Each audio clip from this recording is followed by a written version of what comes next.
This is Energy of Business Moments with Michael Sipe, the show that takes you around the world to share interviews with some of the most successful and relevant people on the planet. Hear their stories and get the most important business lessons they have learned on their road to success, and get exclusive advice on how to implement their business success into your life and business. Energy of Business Moments is brought to you by the Strategic Advisor Board and your host, Michael Sipe. Hello, everyone. Welcome to the Energy of Business Moments podcast. I'm Michael Sipe. Today on the show, we have Richard Blank, CEO of Costa Rica Call Center. Richard, welcome to the show. Michael, I'm so happy to be here today. Thank you for having me as your guest, and can't wait to share some amazing ideas with you and your audience.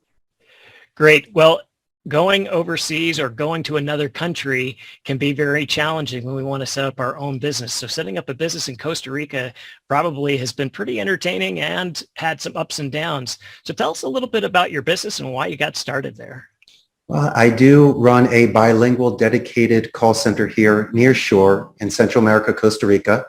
When I was 27 years old, Michael, I had a 1 in a million opportunity to come and work at my friend's call center for just 2 months to teach English. Well, you can get past your parents' guilt. You can live anywhere in the world. And I decided to learn the business from the inside and out, not at sea level, but with the proletariat. So for 4 years, I broke bread, sat in cubicles, and learned the ups and downs and the good and the bad of the business. And what it did was it shed some clarity in regards to extending dignity to the agents so they don't feel expendable. And now that I'm a business owner, I'm able to shower them with empathy. So they feel very comfortable, self-reliant, self-confidence, might not want to quit. Now, yes, when you move to another country, I was a Spanish communication major in the United States. So, becoming bilingual made it easier for me. But let's be realistic. I needed to hire specialists here. I was not an expert in the labor laws. An attorney can really assist you, same with an accountant. And so I had to expand and delegate in order for me to grow and focus on what I do best, which is onboarding and training and oversight. And so just by doing that and letting go a little bit of certain comfort zones and allowing others to grow within my company, it's enabled me to last almost 15 years and to grow to the sort of size that I did. And so it can be done.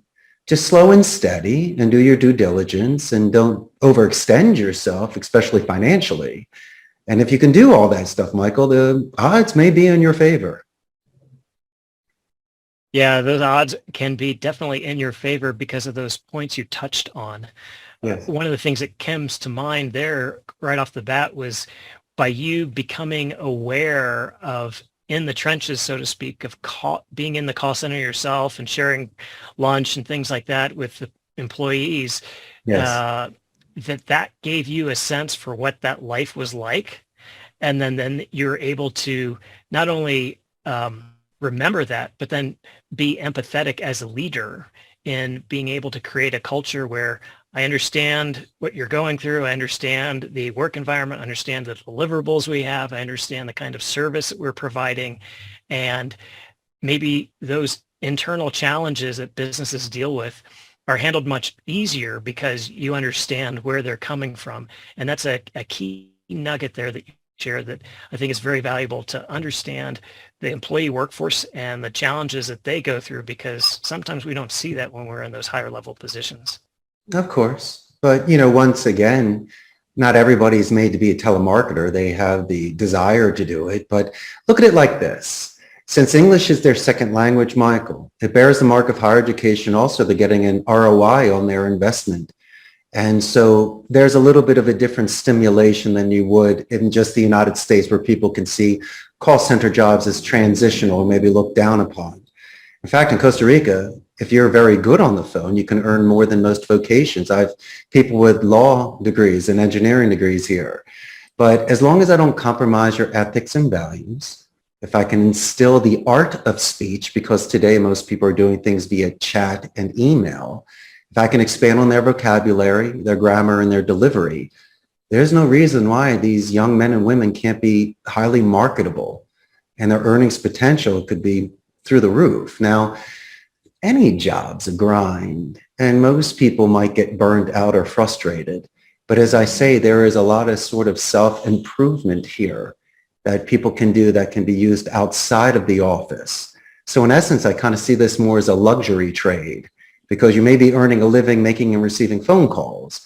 But if you've expanded on your English and your diplomacy, once again, you're going to be earning a lot more money and potentially, like myself, running your own call center one day. Yeah. The ripple effect of being able to do that and create that environment and the learning environment that people take outside of work is very noteworthy. Not many businesses are set up like that, where there's a ripple effect into the community. Yes, obviously there's a dollars and cents piece. Quite often, you go out and buy at the local supermarket or buy at the restaurant, and so you pump money into the economy that way. But these are sort of the intangible benefits that you get from the company of being able to be a diplomat within your community where you live and share some of those skill sets you've learned, and obviously get fairly well paid for it because you're in a very niche market that needs it. It's true. But Michael, my good friend, I'm a guest in this country.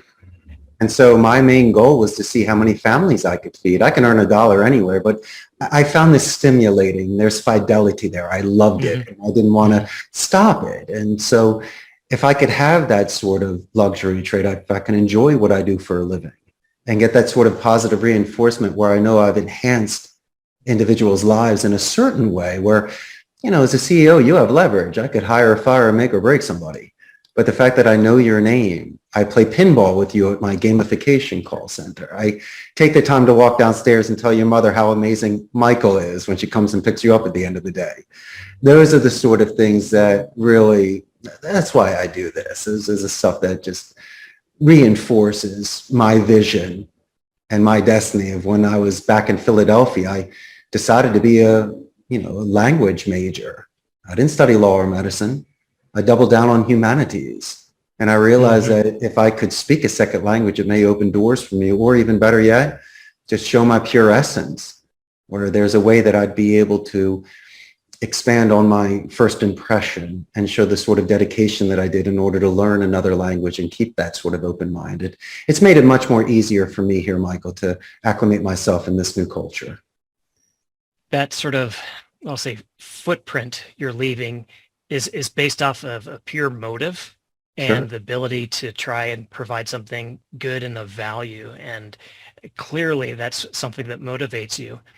But as any business owner will tell you, there are challenges and there are ups and downs. And so you've been set up here for quite a bit. How about you share with our listeners an example of maybe a low moment you had and how you shifted out of that? Sure, I can name a few. I just don't want to seem like a one-trick pony. I always realize that being financially responsible is important. I don't like to take out mortgages or loans or overextend myself. I do have a serious responsibility here to not only give job stability, but to pay the taxes, the salaries, and keep my business afloat. That's number one. Also, there are setbacks in business, COVID, or you may lose a large client, but if you save acorns, you can survive the winter. I also know that in business, there may be a natural attrition. Call centers, yes, there are rotations here, and usually it's natural, not forced. I do compete against Amazon and other larger call centers that have different sort of incentives and flexibility when it comes to scheduling and location, and maybe your best friend or boyfriend or girlfriend works there. And so I don't take that personal. What I do know is that I did the best that I could when that individual's with me. The only thing that disappoints me is that I don't get a 2 weeks notice or at least an exit interview. Sometimes people just peace out on me and leave. And so I would like at least that sort of courtesy so I could extend that to my client and explain why this individual left and maybe prepare myself so I can have a prevention instead of a cure because we may be missing that seed. But, when it comes to business, I was slow and steady. I first started renting a turnkey station at a blended center. And after a couple of years, I had enough capital and to be able to build out a 150 center with the server room. And then just about 4 years ago, we built out this 300 seat capacity 3-floor center that I'm currently in. And so it's more of the tortoise. It's not the hare. Grandma said, if you can't pay for it in cash, you just don't do it. And so it might not be as glamorous as some people want. And I didn't really start off with all the bells and whistles. But in essence, I was able to survive any sort of setbacks and be able to sleep at night. Because the last thing you want to do is to panic that if you happen to lose an account, you can't pay for your lights. And so those are the sort of things I try to avoid at all costs. Great lessons there, Richard. We hear that successful companies quite often, have to take a risk or a gamble every now and then. But so often younger, more novice entrepreneurs will maybe overextend a bit. And then they find themselves during a crisis of way overextended and even having to shut the business down because they were extended too much. So I think where I'm hearing some great wisdom is the idea of, there are going to be these down moments, but from a financial perspective and from maybe a leveraging perspective or from a human capital side, like getting too far out there is just not wise, because you do know that those challenging moments will come. And so you've been able to adapt to all those things that have come at you because of that measured, deliberate outreach of growth in a way that is sustainable. So great insight. And it's very simple. One of the easiest things I did when I was ramping up, there's nothing wrong with purchasing secondhand furniture and secondhand electronics. I'm not telling you to buy secondhand underwear, but there are certain things that can be used. If it has a minor scratch or still in the wrappings, just came out of the store. And so for me, we were looking at the top computers, but I just didn't want to pay the import taxes and the top prices on it. And so there are smaller call centers that were leaving and were selling their inventory. And if I showed up in my suit, they'd be charging another 20%. So I had local representatives going there for me and doing those sort of negotiations. But I had to play it smart. It wasn't feasible to pay top dollar for something when I really didn't have to. And so I took it upon myself once again to get some of the best used furniture and equipment in the beginning, especially server room equipment, that allowed me to scale quickly. Now I've replaced a lot of that stuff through the years, but if I had to start off, once again, there is nothing wrong with getting a used car to drive to work instead of a brand new car with payments. Oh, so true. So true. It comes down to that P&L and what kind of expenses do we have, and there are opportunities to get that secondhand or get a cheaper, not cheap, a discounted rate on something that still is of value, but gets us going, and we can expand elsewhere and take that money and deploy it for other capital reasons. Yeah, good insight. Thanks. Well, in the terms of how we run our business, sometimes we get some real highs, and you've already highlighted a few of those already in the kind of culture you've created in your business. But how about you share a specific moment or period in your business that was a sort of a high for you as a leader? Yeah, so many. Why do you make me choose one? It's like a dessert tray.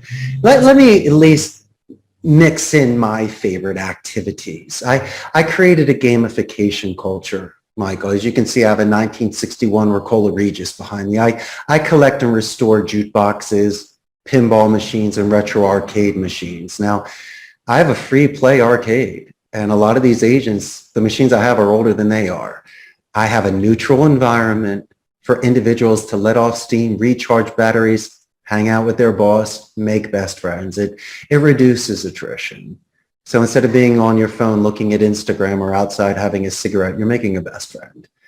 And these are the sort of things that was very important for me, of breaking bread, knowing someone's name, and especially play, because that's where the best relationships are built. And so, Michael, instead of bringing you in my office and grilling you for 10 minutes, why don't we go downstairs, play some Pac-Man? We can talk about the call that you have.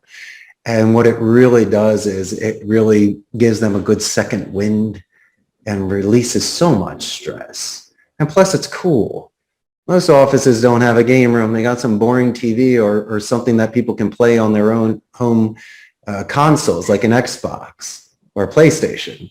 I wanted to give individuals a unique gaming experience, and that's why I'm highly encouraging them to practice their pinball skills with me because, as Elton John said in Pinball Wizard, I mean, you could really feel the machine, and it is an experience. And plus gives the Hefe some cool points.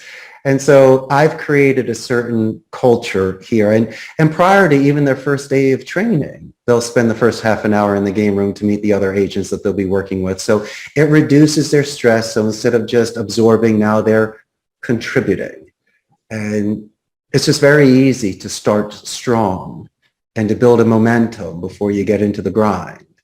And as long as I can reduce any sort of fear, put things into perspective, enhance their skills, and give them all the resources, there's no reason why I can't create an army of exceptionally intelligent and capable telemarketers. Yeah, no doubt you have. And like you said, when you come to that buffet, there's so many things to choose from, but you kind of captured the essence of that buffet in the sense of you have an environment where people come in and they get a relaxed environment. That's and right. They're not coming in stressed as much. They do have responsibilities outside the office. And so you and I have to take that in consideration because it may be affecting their work performance. I don't need to pry, but if there is some way that you and I can recharge their batteries, so when they do leave the office, they're able to confront any sort of challenges that they have, which once again affects their work performance, we're doing the right thing ethically, if that makes any sort of sense. It makes complete sense. And it's not to say that one doesn't have stressors in one's life. And like you said, those outside influences or responsibilities can be very heavy. So any effort that you've made to create a lighter environment obviously helps with worker productivity and helps with keeping them retained. And so I can totally understand why you would create that environment and want to create that environment just to the nature of who you are. So great. It can be challenging. I have to follow the labor laws. I try to wiggle as much as I can, but if something is done, I need to follow it. But as I say before, I like to use sometimes Philadelphia guilt. I'll pull you aside and say, hey, Michael, you're being out of character today. What's wrong with you? You're not smiling. And you're better than that. Come on, last Thursday you put up 14. Today you're at 3. What's going on? And so maybe if I can call the balls and the strikes and I could be forthright with somebody, that's actually showing more respect than just trying to dance around it or pretend like it doesn't exist. Maybe I'm the first boss that ever called them out or did what I had to do to readjust themselves so they become balanced again and can find their focus. That's what real bosses do. I just don't give you a script and leave you. I have to ensure as my squire that eventually, Michael, I can get you up there to be a knight. Great. Wonderful. I love that insight. Good. Well, Richard, I have been very interested in how you have set up your business and how you've been acting as a leader and providing that environment. But I'm also very curious about if you could meet anybody to have a chat with them, deceased or living, who would that be and why? Once again, you're making me choose the toughies, but I will give you my answer. It would be the late Helen Keller, the genius communicator, the master of mediums. What to ask? There's nothing to ask. It's more of an experience to observe this individual with such energy, such desire, and bridging from their world into our world with just the best intentions. If you look at the photographs of the late Helen Keller, she was with Eisenhower and with Kennedy, with Mark Twain and Charles Chaplin, Thomas Edison. She was the rock star of her day. And what could she offer besides love and friendship? She was not of royalty. There were no jewels. There was no gold. And so these individuals, I think, were very humbled when they were with her, because once again, you're looking at an individual that has grown so much and inspired so. And in fact, there is a Helen Keller Institute here in Costa Rica for blind and deaf children. And so to me, I know that a call center environment is very controlled and structured, and you do lose 3 of your senses here, your taste, touch, and smell. The scientists say that those senses should be expanded, so I expect individuals to show extreme active listening. But then people will claim that you can't see on the phone. I beg to differ. There's metaphysics. You can, once again, use image streaming, expand on your descriptions and adjectives, and use your imagination. And by doing so, you can still see on these phone calls. And so I was almost using the example of Helen Keller of having her certain senses removed and expanding on others, with all due respect, of course.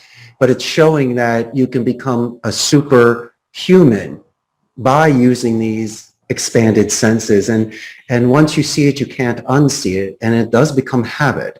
So when you are speaking with people, you may be able to pick up on more phonetic micro-expression reading or sort of tell signs that you might have not seen before when you're face to face, where there's congruence, where audio matches the visual. And so in just a long way, my friend, I would love to sit back and spend an afternoon with the master communicator and see whatever I could learn from her. Mm-hmm. Oh boy, I have not had anybody bring that one up before in our calls. Oh, you never will. I probably won't, but boy, in your space, your trade space, obviously communication is so vital and so important.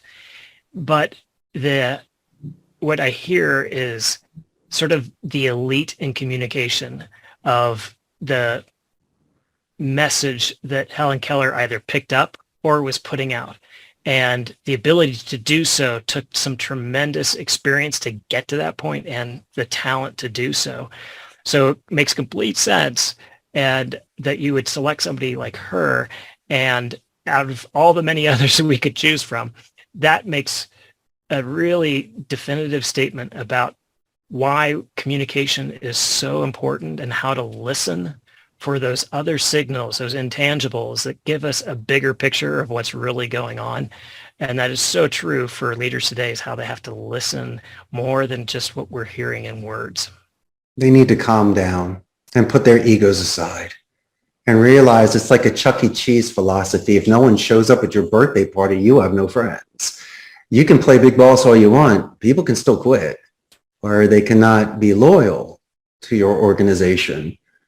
And so for me, I know there's a lot of options out there on both sides, on running a company and working for a company. And so I guess for me, I'm very gracious. This was a 1 in a million shot that should have never happened. And so every day for me makes me almost aware of my reality and the sort of choices that I made throughout the different decades and the years of my life that brought me to this today. I have no regrets. I do miss seeing my family as much, and there's certain luxuries at home that might make it easier for you. But to be honest with you, Michael, there's nothing better than leaving a castle, slaying a dragon, and saving that princess, because everyone wanted that adventure. And fortunately for me, maybe I was being a little selfish, but it was more important to live my own life than to live a life of somebody else. And I had a vision quest. I had a spiritual calling, not to sound philosophical, but I do believe everybody should live an incredible life. And I was given certain opportunities, and I knew that it might disappoint others, or maybe they didn't understand where I was going, more of like a naysayer or a gray believer, but I stood tall and firm. And I realized I'd rather die with my boots on than look in the mirror and not respect myself. And fortunately for me, my man, it worked. So I have a good story to tell. But I could have always come home with my tail between my legs, but I still would have respected myself. And Mike, I think that's the most important thing. If I were going to share anything with anybody today, is that fortune favors the brave. You need vigor. You got to be strong. You got to believe in yourself. As long as you're financially responsible and responsible for your family, there's no reason why you can't take a chance and try to drink life every now and again. Phenomenal insight. I love the metaphysics you brought in there. I love how you talked about vision and the ability to stand tall and take a little bit of a chance, maybe even a little more outside our comfort zone than we might normally, because we do have gifts. We're all given these opportunities. And so to take advantage of those and grow and provide more to the world and sort of give back is a message I'm hearing, and one of your values that stands out loud and clear. Thanks for sharing that. It's my pleasure. Thank you for giving me the opportunity. Loud and clear, of course. I'll stream it to anybody that wants to hear it. Good. Well, that's what, this energy of business. You bring an energy, that's for sure. It's your unique signature, and that's great to have it. So, Richard, you shared a lot with us today, but if people wanted to get a hold of you for the call center or just wanted to talk to you some more, how can they do so? Michael, they can buy a first-class plane ticket and come down and visit me in Costa Rica, or give me a call, 888-271-6750. Email CEO@CostaRicasCallCenter.com. And I have a very large Facebook fan page, close to 100,000 local Costa Rican Ticos. And when this goes live, you're going to have thousands of new fans. And it will also give your audience a real pulse on the business process outsourcing industry in Central America. Now, we're north of Panama, south of Nicaragua, the only democratic society in Central America, so there's no standing army. 95% literacy rate. Companies such as Amazon, HP, Intel, Oracle are here. We have a neutral accent. We're amazing for ecotourism and medical tourism.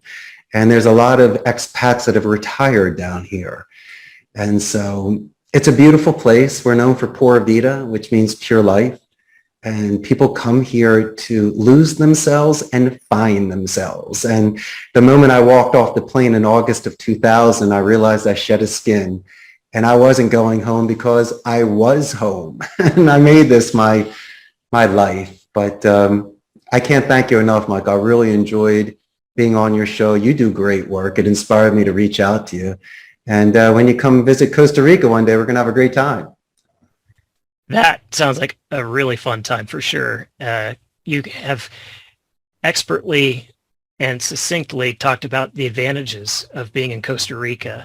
Not only for your business, but also for anybody else thinking about coming down there and the reasons why they might want to be a part of that. So thank you, Richard, for being on the show today. It's been an absolute pleasure. Pleasure was mine, Michael. Thank you. Thanks for listening to Energy of Business Moments with your host, Michael Sipe. Please leave your feedback and visit strategicadvisorboard.com to get the latest and greatest business advisement on the planet. Follow us on social media for updates, and we will see you on the next episode.